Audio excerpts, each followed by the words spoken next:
conocí a las hermanas Ursulinas, que eran españolas, las que estaban aquí. Una de ellas era María Jesús Echarri, que es la que fundó la Escuela de Música. Ya la había fundado como un par de años antes. La hermana María Jesús estaba dando clase en la parroquia y espié por la ventana y efectivamente pues estaban tocando ahí. Ella me metió al aula y me entregó una flauta así, una pequeñita. Éramos 14 niños que empezamos a tocar la flauta dando clases en la parroquia. Y de clases en la parroquia nos íbamos a recibir clases en su casa de las monjas. Y nos dio mucha curiosidad y ella empezó a tocar, ¿no? Era una flautita así, pero estilo traversa. Ella nos empezó a enseñar un montón de piecitas conocidas de aquí, digamos, yo qué sé, de las danzas o alguna música que habíamos escuchado por ahí conocida. Ella las sacaba con la flautita y ella nos las enseñaba. Y claro, nosotros éramos felices con eso. Cuando llega la fiesta patronal, todos los músicos de la escuela van al coro musical, le ayudan a los viejitos, porque algunos ya no pueden tocar la flauta. En cambio, allá hay jóvenes, saben tocar, así que ellos, en la fiesta, ellos se meten, ahí están ayudando. No había relevo generacional para los músicos ya viejitos, de brazo tembloroso, de voces quebradas, que todavía tocaban en el templo, digamos, siguiendo la herencia de la época de las antiguas misiones jesuíticas, y ella, como era música, pues empezó a contagiar el gusto por la música a niños y adolescentes del pueblo. Entonces las pretensiones eran otras. Era, bueno, mantener la escuela como ella la tenía. Nuestro aprendizaje, de la mayoría, digo yo, fue muy autodidacta. En el 98 una profesora que se llamaba Karina Carrillo, que vino a hacer una tesis acá a San Ignacio, ella tocaba el violonchelo, pero era bióloga. Así que ella se hizo cargo con María Jesús para que estos niños que estábamos empezando, pues sigamos. Con la hermana y con Karina, ellas nos dieron las primeras clases de lectura del pentagrama. Ya empezaron a aparecer más opciones de aprender a leer la partitura, aprender a tocar ya más música clásica, como solemos decir, y eso. Cuando cambiaron de directora con Karina Carrillo, también nos metió a tocar el violonchelo. Todo ese grupito que empezamos a tocar la flauta, fuimos los afortunados de agarrar por primera vez un instrumento que fue el violín. A los 12 años empecé a tocar violín. No supimos en qué momento pues empezó a formarse una escuela grande, donde empezaron a aparecer más instrumentos, violines, violonchelo, guitarra, porque la monjita también tocaba guitarra y todo eso. Ya habían llegado los violines, ya había llegado el cello también. Y bueno, pues ahí dimos un salto. Es como si fuera una refundación. Incluso el nombre hoy en día es otro. Nos seguimos refiriendo a nosotros mismos como escuela de música más porque románticamente nos gusta eso, pero en realidad ahora oficialmente somos un Instituto Superior de Música. Y claro, y después empezó a llegar gente que se interesó por la escuela y le parecía muy bonito, además por el lugar donde estábamos, que era muy alejado. En otros pueblos no hay eso. Aquí hablan el idioma, cantan el idioma, bien, bueno, bien magnífico, ellos lo están manteniendo. Y decidimos no renovar esas instalaciones, sino hacer unas nuevas. Hicimos unas instalaciones además en armonía con la arquitectura misional, de manera que digamos, el continente estuviera en consonancia con el contenido, ¿no?, que iba a albergar. Fuimos 14 niños que empezamos y de los 14 ahora soy el único que sobrevive todavía aquí, y ahora que ha dado muchos frutos, ¿no? Después de ser 14, cada año ha sido subiendo, subiendo y subiendo. Ahora tenemos más de 400 niños ahora aquí estudiando en la Escuela de Música San Ignacio.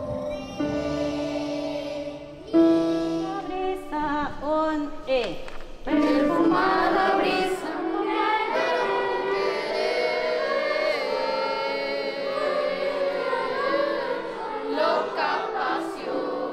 La nueva generación, ahorita tenemos la escuela de música que están enseñando toda la música que se ha perdido, la danza, toque, ellos lo están rescatando gracias a la escuela de música. El que sabe más, a veces sin ser profesional, enseña al más chico o al que no sabe. Nos mandan como clases de apoyo, o los mismos chicos que están estudiando, digamos, la misma directora o con nosotros buscamos la forma de que como el niño vaya o el profesor que se está formando, el alumno, el más avanzado, enseña al más chico o al que le cuesta más. Digamos, ahí estamos, miren. Ahora las clases que doy son bien a principiantes, a niñitos que van 3 años, 4 años, así de música, digamos, en la escuela.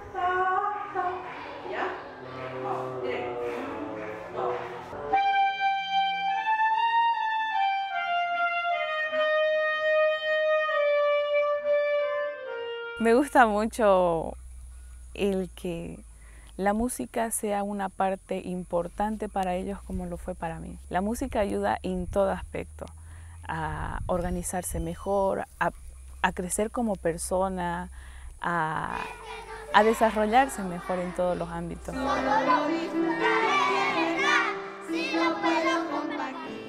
Ya están aprendiendo también los jóvenes a rezar, cantar, porque es bueno aprender en la vida, para que no se pierda. Pero el que les gusta y le pilla. Al primer mes ya está pillándolo, aunque sea 3 notitas, pero ya.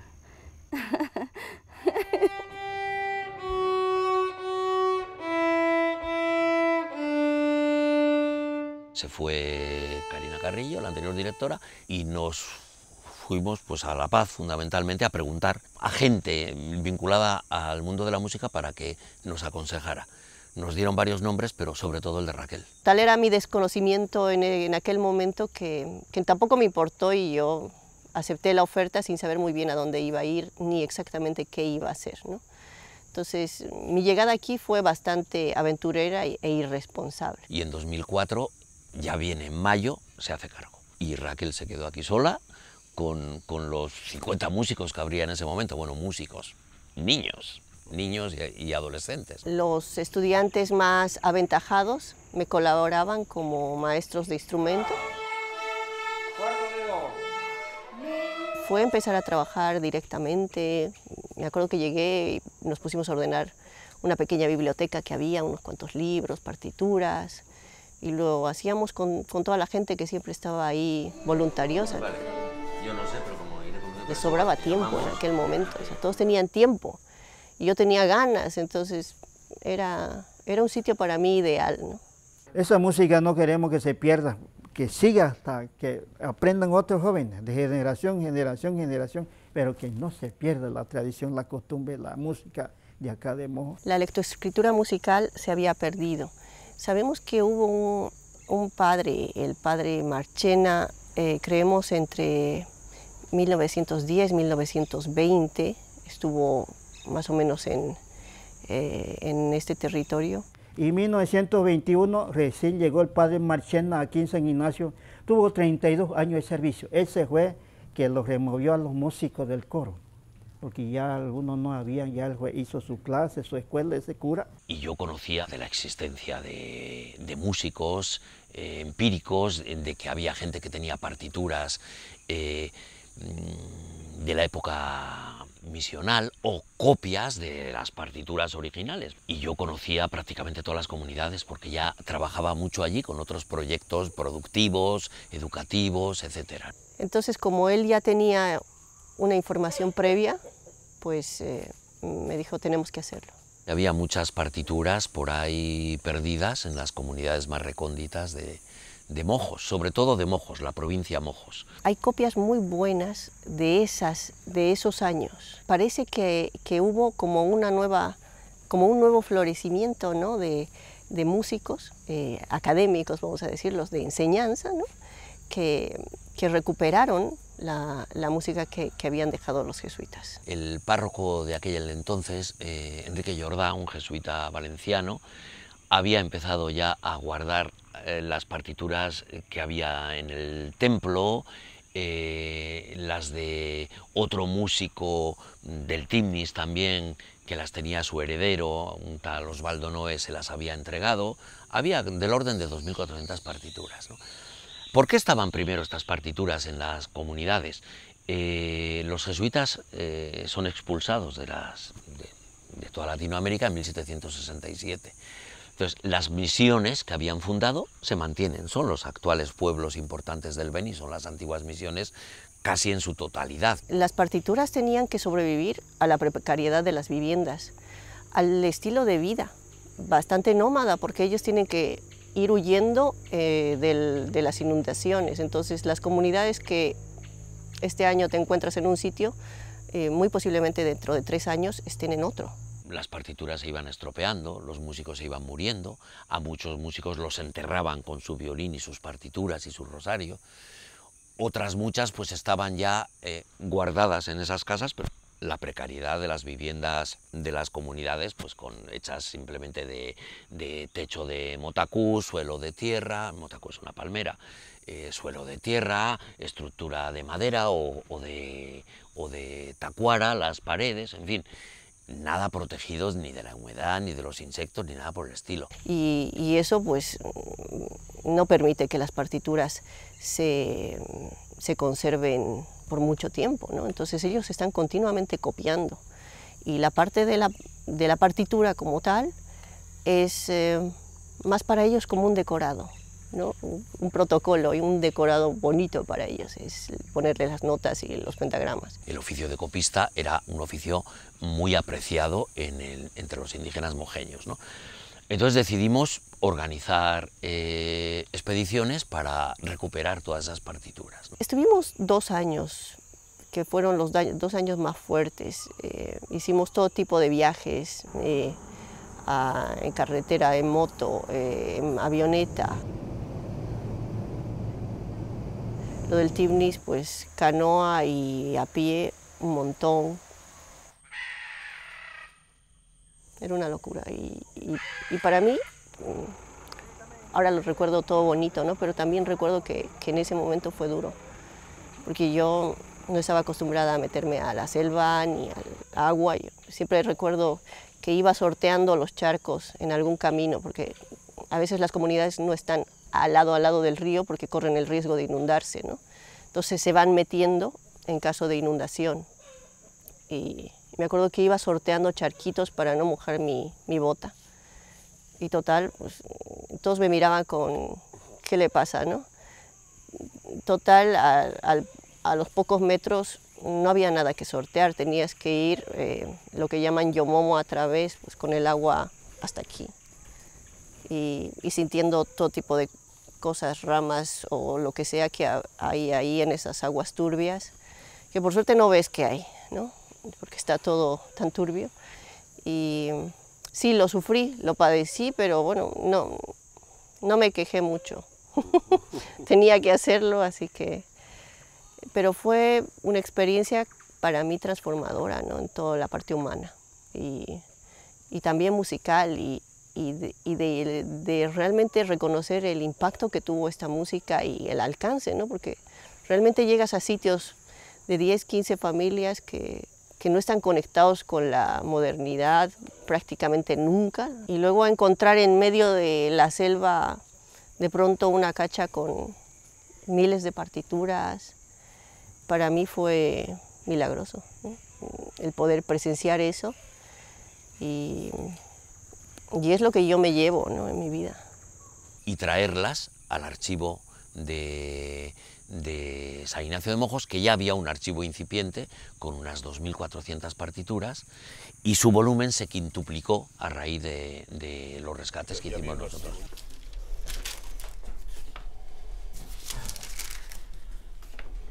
El siguiente proceso fue llegar hasta aquí, ¿no? Y ahí sí ya hicimos contacto con un archivero de la otra región misional, que es Chiquitos, que trabajaba en el archivo misional de Concepción. Todos los copistas firman. En las partituras no está normalmente la firma del compositor, sino la firma del copista, ¿no? Que da testimonio de su mano y también de dónde, de cuándo y dónde había copiado esa partitura.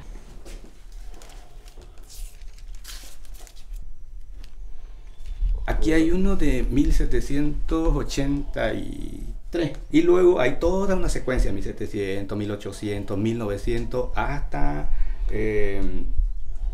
1940, por ahí, ¿no? Que son las últimas copias que se tienen, ¿no? Estos son ya cantos en idioma nativo, ¿no?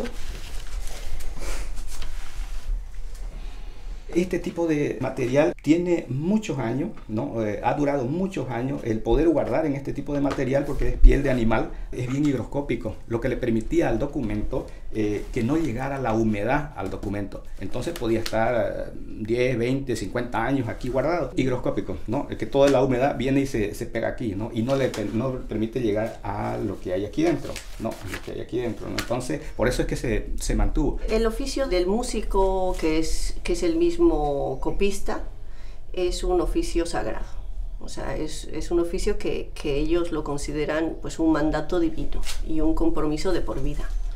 En ese sentido, estas partituras también son documentos sagrados y creo que justamente eso es lo que ha permitido que se conserve y que pase de generación en generación.